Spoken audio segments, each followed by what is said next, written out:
Welcome back. You're watching KUTV Primetime News, and we are back to inform you on what's happening in the country and beyond. And on that matter, this time we have dedicated it to discussing what is happening with our young people, especially those in transitional periods as far as education is concerned. And as pupils and students continue in their quest for education here in the country, it comes a time where there is a major examination that determines where one goes next and how they go there. During this time, anxiety, desperation, and even depression may be present as the students face their results, their current state that feels inactive yet with a lot of time in their hands, and as they transition generally from one stage to another. There has also been a constant need to protect our children, especially in these transitional stages, from idleness, early marriages, and pregnancies, and also abusive and exploitative adults, corruptive technologies, and even their own pride, among other ills. This indeed is a fragile moment, and if we do not plan on how to handle it, we might lose a generation faster than any other time. Our guest tonight is passionate about matters of the young people, especially teenagers. She's no stranger to KUTV station and the viewers, and she's here to continue to guide the young students and their parents to make sure a generation is preserved for the sustenance of a sober society. You can guess it, and you have guessed it. Karira joining us right now. Karibu sana. Asante sana Martin. Yes, how have you been? Very well, thank you. It's good to see you again. Good to see you. Yes. Thank you for having me on again. All right. Let's get straight into this situation that we're experiencing right now. It is not a new situation, but the challenges due to the changing times, the challenges continue to come up, and some challenges are new depending on changing times and the needs of the society. Now, with the recent results, KCP results released 3 weeks ago, there was mixed feelings, just as usual, where some people are happy with their results, others are not happy, and a number of things happened in between there. Even the private schools are coming up and saying, we are not happy with the results, all that kind of mixed reactions. Let's focus on the young person, especially the young person who did not perform as they wanted, and they might be feeling disappointed with their results, and some of them might go to the edges of depression because of the same. What is the way forward? Where are we headed to? Where is this young person headed to right now? Thank you, Martin. Viewers, as Martin said, my name is Karira.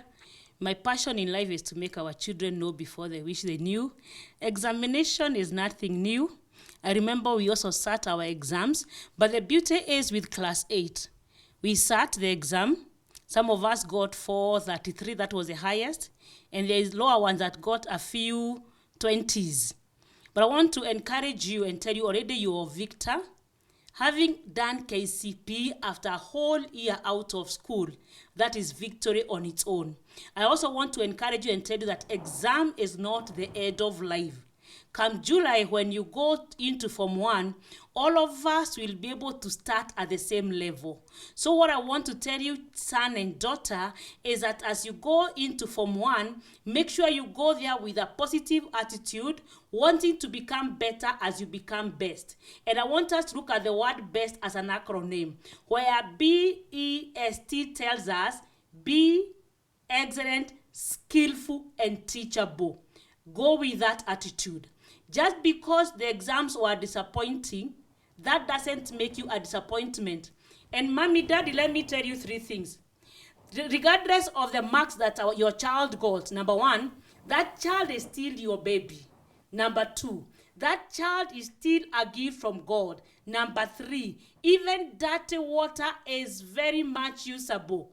And it is very good to get all the marks and all the good grades that we can get.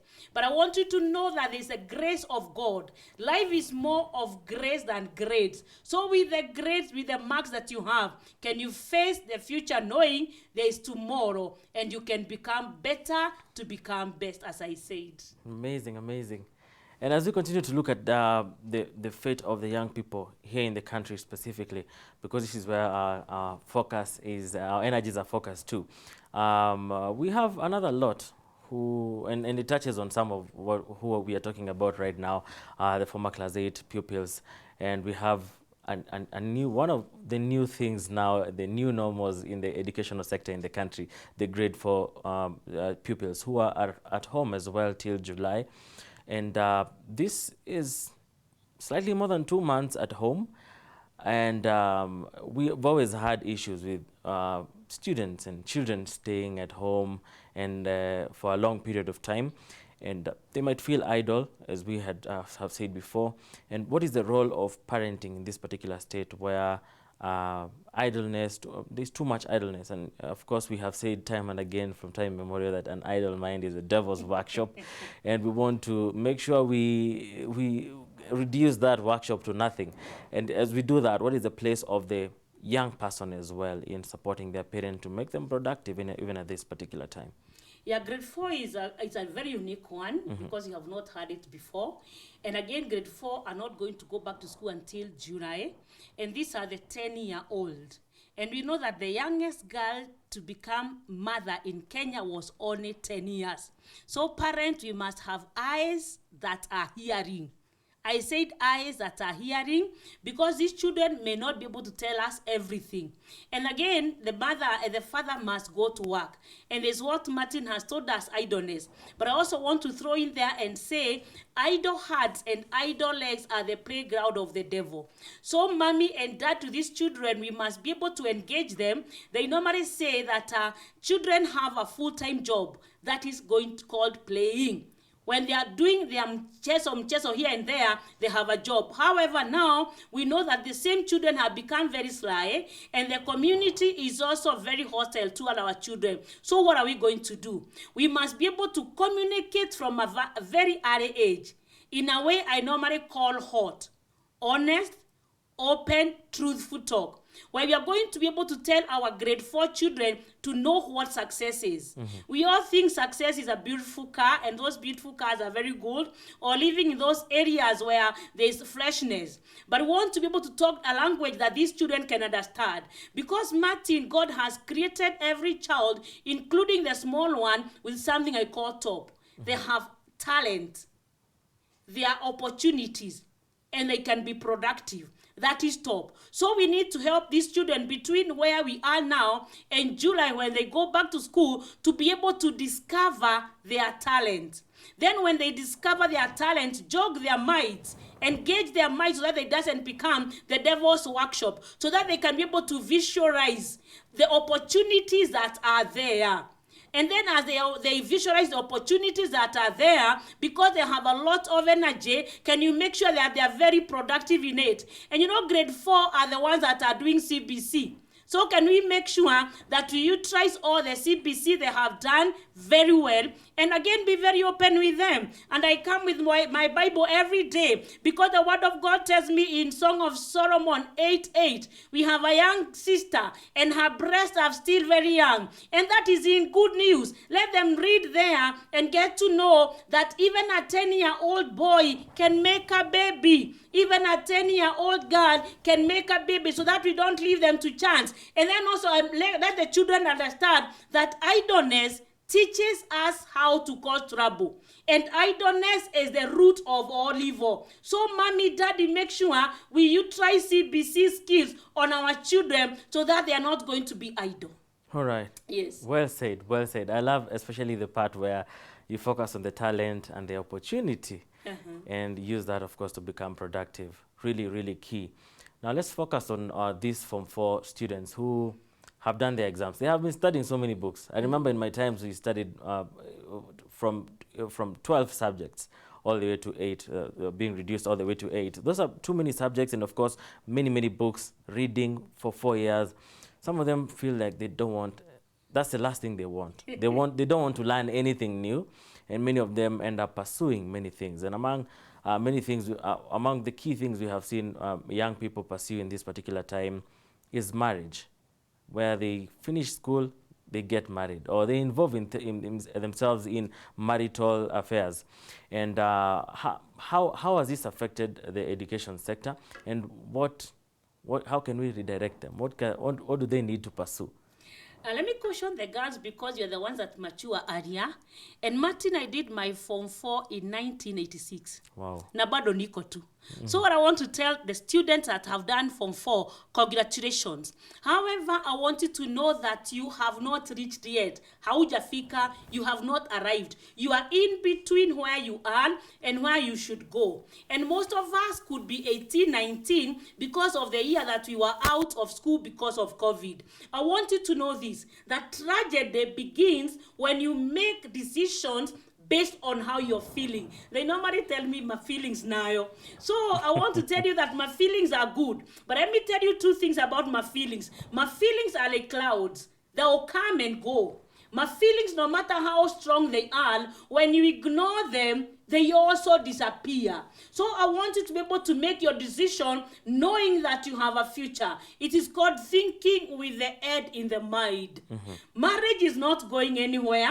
You're just a child. You're only 18 and human brains do not mature until they are 24. Do not rush in there. You are on transit. Think about 10 years from today. 15 years from today, where will you be? And let me tell you, girl, boy, you're thinking that marriage is the way out. It is not. Unfortunately, Martin, we have seen very many people being killed by their spouses, and we imagine they were not in love. They were also in love. They used to be held and they feel paragasha and the hair start. But let me tell you that marriage does not work because of feelings. It works because of commitment. And marriage is not for children. Wait for your resort. They come. You have a journey. Martin has said very well, you don't even want to look at your books. You don't want to study. But reading and studying is very good because it exercises your mind. And if you want to become a leader in life, listen to this. Leaders are readers. If you're not going to read, you're not going to lead anybody. So you must make sure you befriend your books. If you have nothing to read, the word of God is here. A proverb a day keeps foolishness away. Wow, amazing. Now, I'm glad you mentioned in one of your previous points about, and you quoted the Songs of Solomon, where what shall we do for our sister at this particular stage when she's young and you know she's vulnerable in one way or the other. And we have seen that, and you've also mentioned where we have seen cases where people are murdering their spouses, but now in very recent cases, and they have been there still, where young girls are seen to be having affairs with older men, and a number of them end up being killed in this situation termed as crimes of passion. And we also have seen others neglected with pregnancies in the hopes of getting married and all, and they are disappointed. Some of them are suffering desperation and depression. What do we need to do as a society, where, you know, Kiswahili says kila mwamba ngoma huamba kwake? So what does every member of the society need to do to make sure that they really help our young daughter, especially who is endangered? Before the society comes to help you, daughter, you must help yourself by accepting the way you are, and do not go out to compete with the status quo. Just because you saw one of your former classmates on social media looking hotter than the sun at noon, with that hair that falls down, and you want to compete with it, and of course that hair comes at a cost. And unfortunately, girls, we are so naive. We want to think that the men are going to give us all the money for free. Let me tell you, sponsors' money is sponsoring your life away. And sponsors can make you beautiful than the sun. But on the inside, you're stinking because you know you're not doing right. And now what will the community do? And Martin, you know, a child is brought up by three of us: the church, the school, and the parent. But now we have the friends and we have technology. So your responsibility is your response. Society must be able to come out and tell them the truth. Actually, the word of God, Martin, tells me, if you do what is wrong, you'll be severely punished. You'll die if you do not let yourself be corrected. If you don't allow yourself to be corrected, you'll die. So community, we must go out to correct. But also the men that are talking to the young girls and community. What you need to understand is that these are teenagers. They could be 20 and below. let me say that they could be suffering from hormonal excitement. Their hormones are high. So man, when they come talking to you, please imagine them being your daughter. Actually, the word of God tells us, flee, toroka. Man, now you're going to flee. Because even our daughters have become super aggressive. They are the ones that are seducing the men. So man also help us to help them. When you look at that small gun who is after your wallet, please can you see your daughter and correct them. And for you, son, for you, daughter, the word of God has told us that if you cannot be corrected, you'll die. Martin, I normally tell them, if you cannot be advised, you will not advance. Yes. If you cannot be advised, you cannot advance. Yes, please. All right, all right. Now, as we continue to talk about the society, allow me to bring in technology. Good. And technology has guided people in various ways and has led astray in equal measure. And there's a balance that the society is trying to strike with technology, especially the internet, which we are in a crisis right now, because even in the times of COVID-19, we have seen the internet solve a lot of problems, even in matters education. But we have also seen a number of platforms where also have caused students to retrogress by going astray into other sites and not focusing on education, and of course that affecting them negatively. Again, as a society, what do we need to do to make sure that technology, because technology will be there, we'll probably get even better in the next 2 years and moving forward. What do we need to do to make sure that technology serves us better than how it is destroying our children right now? Thank you. Technology is very, very good, Martin. I remember last time I did technology from my house to here. And even now we are on technology. Technology can be a very, very faithful servant, but can also be a very wicked master. The choice is how you're going to use it. Technology on its own is not a problem. Problem is how you allow technology to control yourself. So you must make sure that you don't become a shepherd of technology. Use technology as a tool to build you up. But if you don't use it as a tool, it's going to misuse you. It's going to become a weapon against you. For you that have just done Form 4, actually now you can go and Google there, how do I wait for my exams? What do I need to be doing as I wait for my exams? You must be able to use technology in a way to benefit you. And unfortunately, temptation is very dangerous because temptation is beautiful and technology has addicted us. You have mentioned internet. Allow me to tell you that not everybody is your friend. And these are not the times to go and meet any, and I repeat again, any of your own online friends offline, because some of them are sex pests. So you must be very, very careful. Even as you go there and you tag and you are tagged, you must be very careful what you're opening yourself into. Technology works very well, either in a button or a pop-up. Before you hit the button or you pop the pop, think.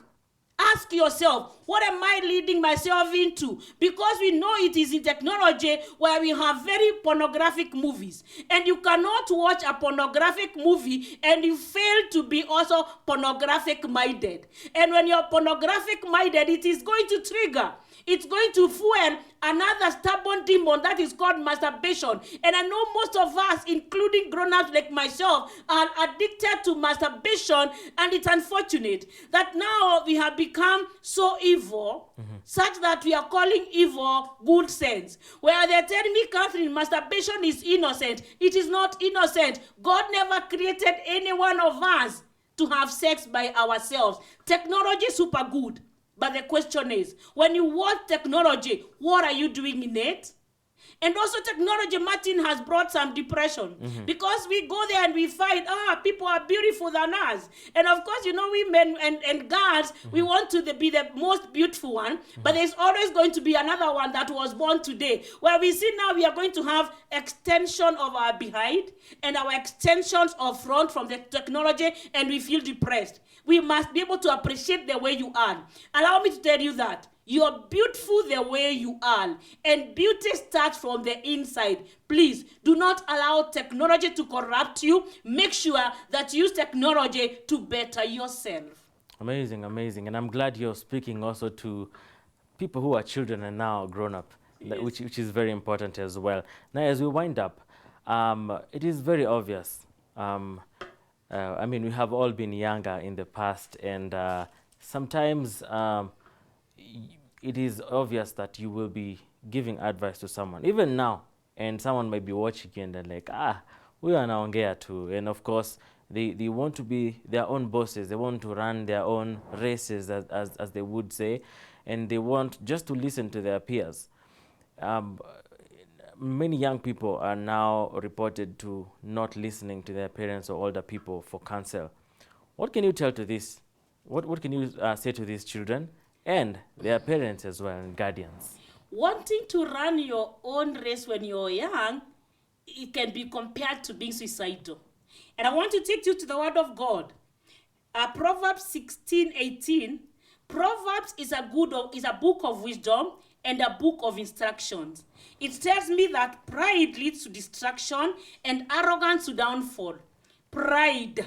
When you see that you don't want to be guided, you're full of yourself, you have pride. Pride is the one that costed angel Lucifer to become the devil. And pride led Lucifer's friends to become demons. So children, we must be able to tone yourself. Your time will come, then you'll be a boss of yourself. There's no day mommy and daddy are going to babysit you forever. You're aging. So what I want to tell you is tone yourself. Then you can be able to stay longer. Delay all the gratification that you have now. Then you can have a long, satisfying life because of the choices that you're making in life. Amazing, amazing. Thank you so much for coming through once again. You're welcome. And we hope to have you soon as we continue to look at our society, because I think we need people like you who need to keep reminding us of where we need to walk, the path we need to follow in life. Thank you so much. And at least today I have written notes, and at least I've got something also to go and focus on even as I go home. Let me tell you, let me tell them as they go to school. Okay. Please, as you go to school next week, go with a positive mind. Go knowing that education is your life and education is laying a foundation for you. Go there with a goal, which I spell as go on, avoid laziness. Then we'll see you at the top. All right, go on, avoid laziness. What a good way to end this conversation tonight, and we hope to see you soon. Thank you so much for coming. Thank you. All right, now we take a short break right here on KUTV Primetime News. We'll be back with more news, an amazing story about a 3-year-old gospel music artist.